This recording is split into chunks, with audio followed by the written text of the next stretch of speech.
All right, ready to dive into some history? Always. Awesome. Today we're tackling British colonization of America. Huge topic. It's really shaped the world as we know it. It really has. And we've got a great mix of sources to work with. Textbooks, historical summaries, even some research papers. Should be a good mix. Lots to uncover. For sure. So one of the sources mentioned John Cabot, 1497, landing in North America. He was sailing for England, right? That's right. Often considered the starting point for English claims in North America. Okay, so that's what, over a century before the first permanent English settlement? Yeah, Jamestown in 1607. But, we can't forget the indigenous people who were already living there for, well, centuries. Absolutely. But from a European perspective, it was a whole new world. New world indeed. So what was motivating the British to cross the ocean and set up colonies? A lot of factors, really. Think about the situation in Europe at the time. England wasn't the dominant power it would become. There was fierce competition with Spain. North America was seen as a strategic foothold. Kind of like a counter move in a giant game of Risk. Uh-huh. Exactly. It challenged Spanish influence in the New World. But it wasn't just about military strategy. Right, the sources also mentioned trade routes. Wasn't there something about a Northwest Passage? Oh, yeah, that elusive Northwest Passage to the east. Merchants dreamed of a faster way to reach those lucrative Asian markets. Spice trade, silks, all that. Exactly. And of course, we can't forget the religious freedom aspect. Pilgrim Fathers, 1620, seeking a place to practice their Puritan beliefs. Now, while the Pilgrims are often romanticized as these, brave pioneers in search of religious freedom, their story is a bit more complex. They weren't exactly tolerant themselves. Their strict religious views shaped their interactions with, well, with everyone, really. Other colonists, and of course the Native Americans. Precisely. And that leads to another crucial point. The relationship between colonists and the indigenous population was, well, it was incredibly complex. Devastating, actually. Yeah, one of the sources mentioned a 90% mortality rate among Native Americans in the early 1600s. Tragic. And really highlights the unintended consequences of European arrival. Diseases like smallpox, which indigenous populations had no immunity to, just ripped through communities. Setting the stage for a really complicated and often very difficult relationship between colonists and Native Americans. Absolutely. And as more British settlers arrived, we start to see different types of colonies emerge. Right, the sources highlighted a distinction between settlement colonies in the north and plantation colonies in the south. Big difference. In the north, you had families establishing small farms, villages, focus on agriculture, trade, and even some early industries. So like community and cooperation. Yeah, driven by, shared religious beliefs in many cases. Okay, but the south was a different story. Totally. Plantations dominated large-scale agriculture, producing commodities like tobacco and rice. And that system was, of course, built on the labor of enslaved Africans. Sadly, yes, forcibly brought to the Americas, leading to, well, a horrific chapter in history, the transatlantic slave trade.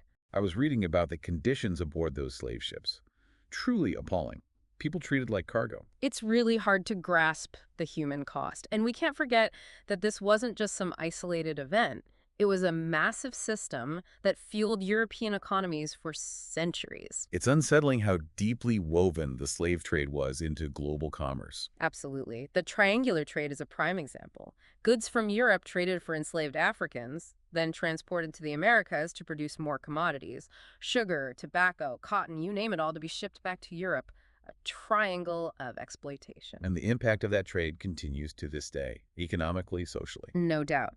The legacy of slavery and its lasting impact on race relations and inequality, we're still grappling with that today. It's a powerful reminder that as we explore these historical events, we need to acknowledge their long-lasting consequences. Agreed.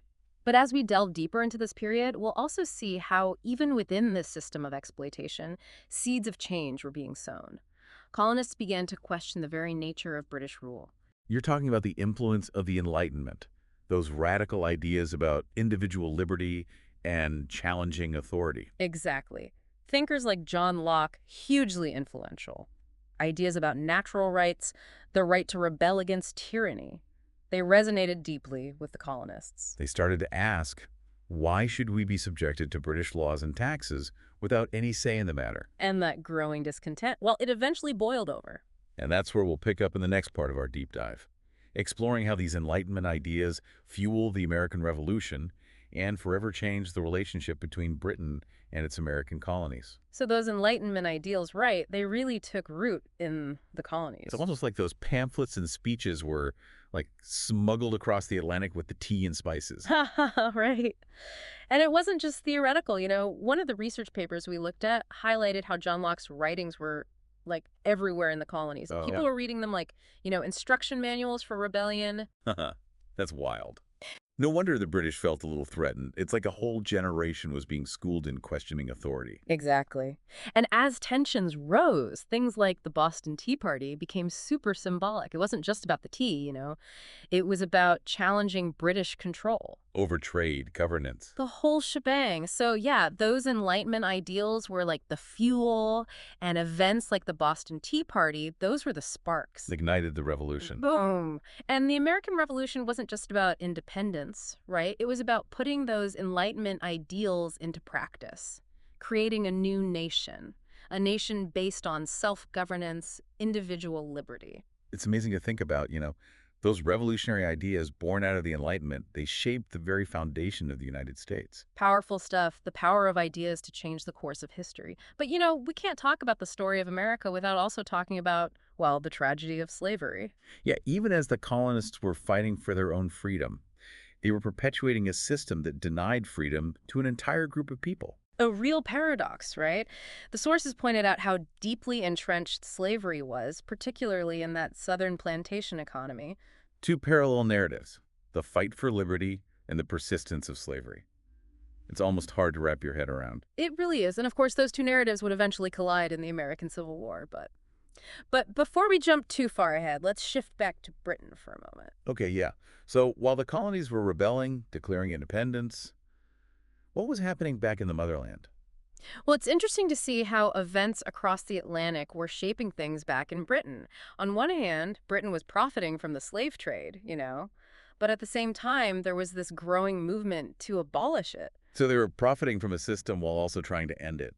It seems a bit contradictory. It does, doesn't it? It really shows the complexities of the time. Powerful economic interests tied to the slave trade, but also this rising tide of moral outrage, fueled by religious convictions and, you guessed it, Enlightenment ideas. So those same ideas that inspired the American Revolution, they were also inspiring social change within Britain itself. Exactly. And the British abolitionist movement, they weren't just some fringe group. They were organized, persistent, and eventually they were successful. Wait, hold on. Are you talking about the actual abolition of slavery in the British Empire? You bet. In 1807, Britain abolished the slave trade. And then in 1833, bam, slavery itself was abolished throughout the entire British Empire. Wow. That's a huge moment in history. What led to such a dramatic shift? Well, a bunch of factors, really. The tireless efforts of abolitionists like William Wilberforce, changing economic realities, and, a growing sense that slavery was just plain wrong, a moral consensus. Makes you wonder, could the American colonists, inspired by those same Enlightenment ideals, could they have followed a similar path? Had slavery not been so deeply tied to their economy? It's a great question. Did the British abolition movement have any impact on anti-slavery sentiment in the U.S.? And how might things have been different if those two nations had been, more aligned on this issue? Ah, the what-ifs of history. Yeah. Always so intriguing. But, speaking of impact, one of the sources mentioned the economic consequences of abolition, Right. especially for those Caribbean plantation colonies. Right. Abolition was a moral victory, no doubt. But it also had a big impact on the British economy. Those Caribbean sugar plantations, so reliant on slave labor, they faced some serious challenges. Shows that even well-intentioned actions can have unintended consequences.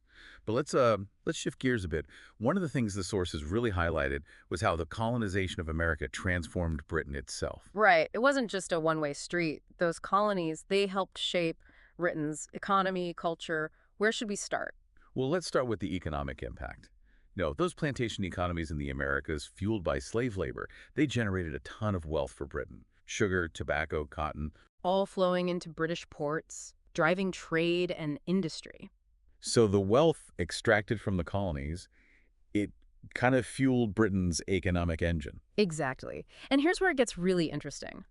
The sources point to a fascinating connection between British colonization and the Industrial Revolution. Remember the triangular trade we talked about? The one with the exchange of goods for enslaved Africans? That's the one. Mm. Well, the profits from that trade, particularly the slave trade, it provided capital.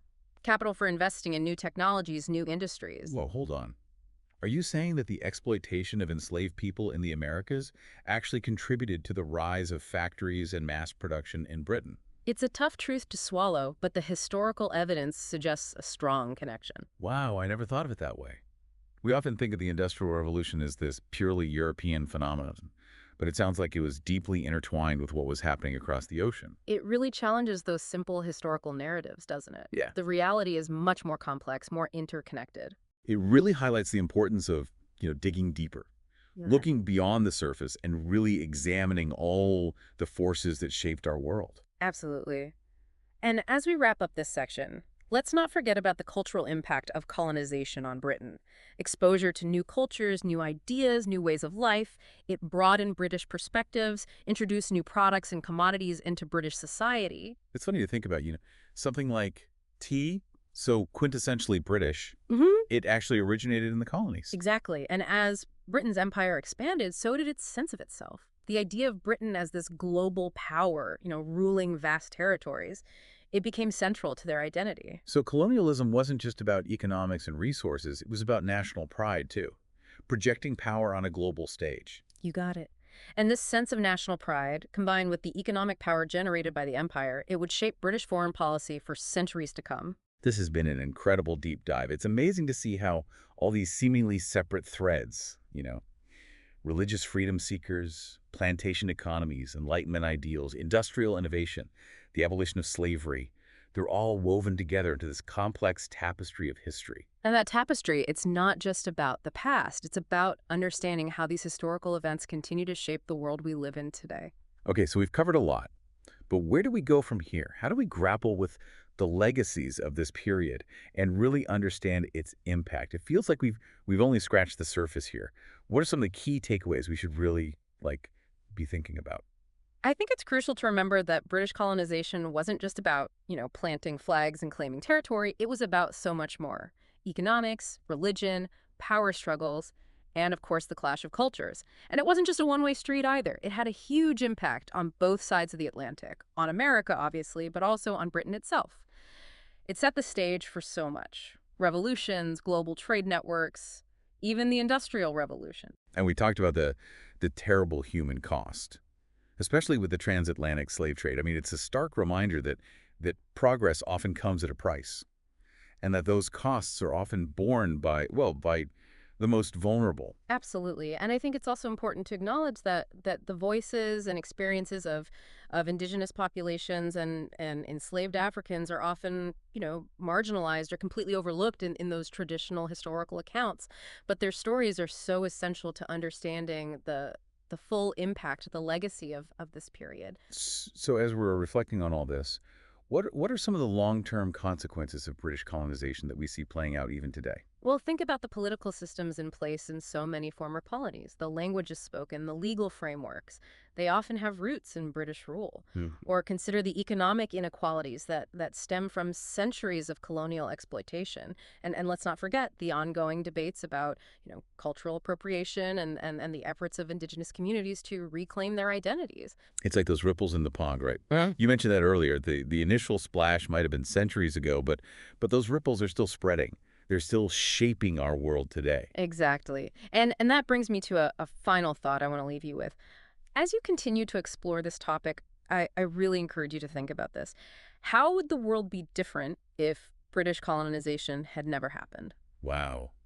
That's a huge question. It really makes you realize how deeply this period of history is connected to everything, to the world we live in now. It is. It's a question with no easy answers, but one that's definitely worth thinking about. This has been such a fascinating deep dive. I feel like I've gained a much deeper understanding of not just the events themselves, but all the complex connections, all the causes and consequences that still resonate today. That's what's so great about history, right? It's not just about memorizing dates and facts. It's about understanding the forces that shaped our world and how those forces continue to influence us today. Well said. And if you're as fascinated by this topic as we are, be sure to check out the sources we used for this deep dive. You can find links to all of them in the show notes. And please, we'd love to hear your thoughts. Leave a comment and let us know what stood out to you or what questions you still have. Let's keep the conversation going. Yes, keep it going.